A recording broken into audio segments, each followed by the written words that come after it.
Hi, it's Miss Julie here with another picture book that we think is a real candidate for the Caldecott Award.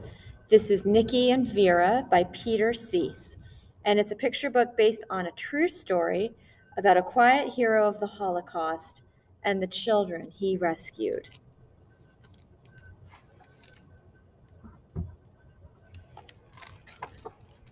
Nicky was born in 1909.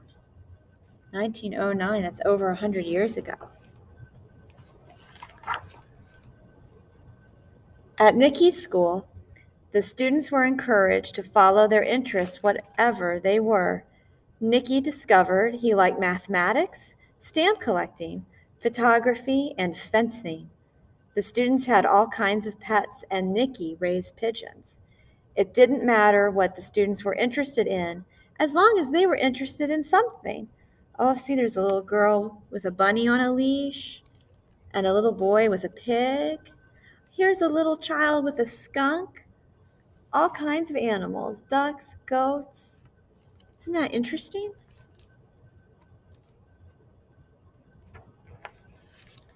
As a young man, Nicky traveled all over Europe. He worked as a banker. He learned German and French, how to ride a motorcycle, drive a car, and fly a plane. He was an expert fencer on an Olympic team. Nicky and his friends talked about politics. They worried about the situation in Europe. In Germany, the Nazi Party, led by Adolf Hitler, was building an army. In December of 1938, Nicky planned to take a skiing vacation, but a friend called. "Come to Prague," he said. So he was almost 30 in 1938.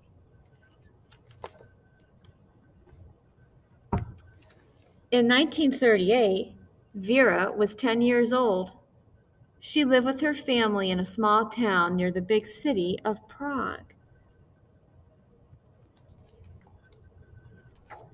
Vera was the queen of cats.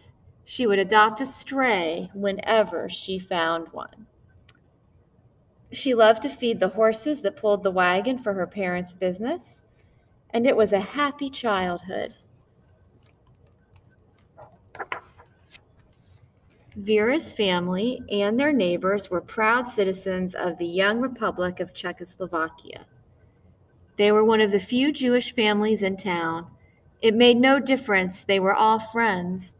Vera helped her almost blind grandmother when she came to visit. Vera's grandmother remembered Vera's face by touching it. Sometimes when the family visited cousins in Prague, they went to synagogue.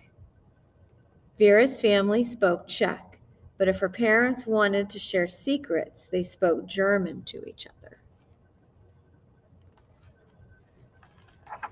In October, the German army marched into the border region of Czechoslovakia called Sudetenland. One morning, there was a new girl in Vera's class. Vera gave her an extra pair of shoes. "I had no time to take anything," the barefoot girl said. In the family cellar and barn, there was suddenly extra food and clothing. "Just in case," said Vera's mother. When visiting Prague, Vera's mother heard about an Englishman who was helping children leave Czechoslovakia to escape the Germans.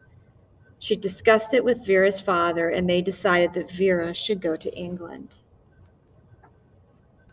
That Englishman was Nicky. He saw that war was near and something had to be done.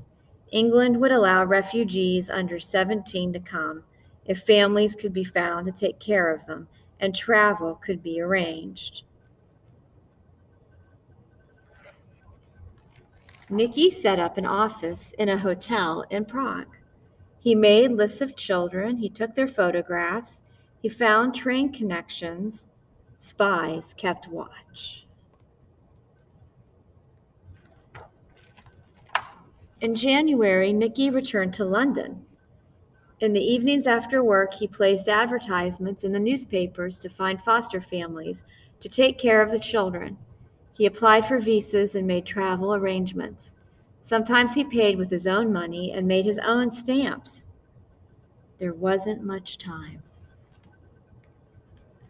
In March 1939, so remember that new girl came to Vera's class in the fall of 1938? So in March of 1939, just a few months later, the German army invaded the rest of Czechoslovakia. Line after line of German soldiers marched through Vera's hometown. One of them came to the family house and said he would be moving in. He told them to stop speaking Czech. Vera's father refused. Vera vowed that she would never speak German. The day came for Vera to leave. She packed her clothes. Vera's father gave her a diary, and he told her to write down her memories until she could return home and see them again. She said goodbye to her grandparents. She said goodbye to her cousins who were to follow her to England on a later train.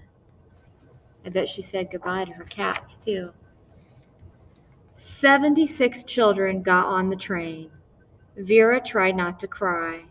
She and the other children did not know what lay ahead, so they told stories about the lives they left behind. See, Vera, I think, is telling a story about her cats.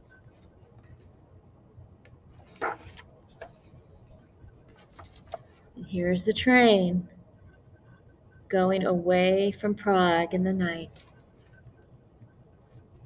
After 3 days and nights, they arrived in London. The rest of the children were picked up. Vera waited in the empty hall. Finally, her new family came. 8 trains left Prague in the spring and summer of 1939. 669 children of all ages reached London safely. On September 1st, Germany attacked Poland. That day, the 9th train, carrying 250 children, including Vera's cousins, was due to leave Prague, but the borders were closed and that train never left. Nicky was out of time. He put away his records. He served in the war as an ambulance driver. He was evacuated by boat from the French city of Dunkirk as the German army advanced. Vera wrote in her diary every day. She learned a new language. She went to a new school and learned to eat new foods like fish and chips.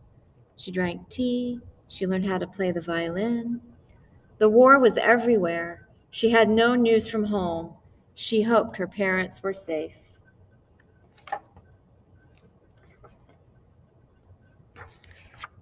When the war was over, Vera went back to her town, but her family was gone.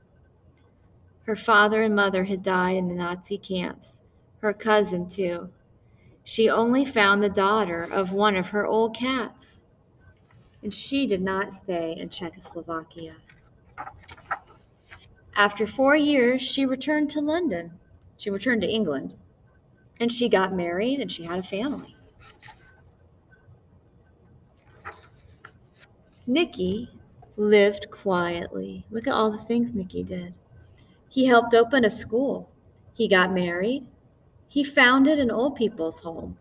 He never told anyone about the children.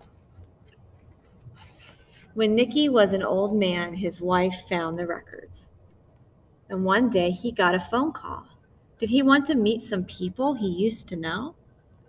Vera got a phone call too. Did she want to meet some old friends? Nicky was the guest on a television show. He didn't know it, but the old friends he had been invited to meet were some of the children. Vera was one of them. She sat next to Nicky, and when the host told her story, she stood up. Everyone stood up. And see, it's like they're all adults, but you can see the children they were drawn inside them. All the children he helped save.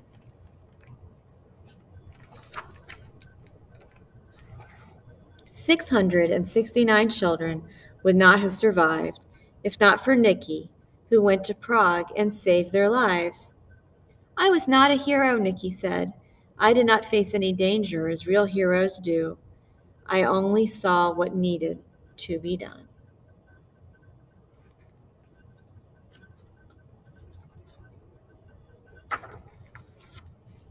And there is an extensive note about Nicky and Vera's life. And I encourage you to come to the library and check out Nicky and Vera so you can read the author's note yourself. We will also have this book on display for our Caldecott Family Open House on Saturday, January 29th. So go to our website and register for the event if you would like to come and look at this picture book and more of the absolute best picture books of 2021. You can read books with your family and do some of the crafts that we're making based on some of the art styles of the books. So I hope to see you there. Remember, Nicky and Vera was by Peter Sís, and we want to thank the good folks at Norton Young Readers, for letting us read Nicky and Vera today. Thanks. We'll see you soon.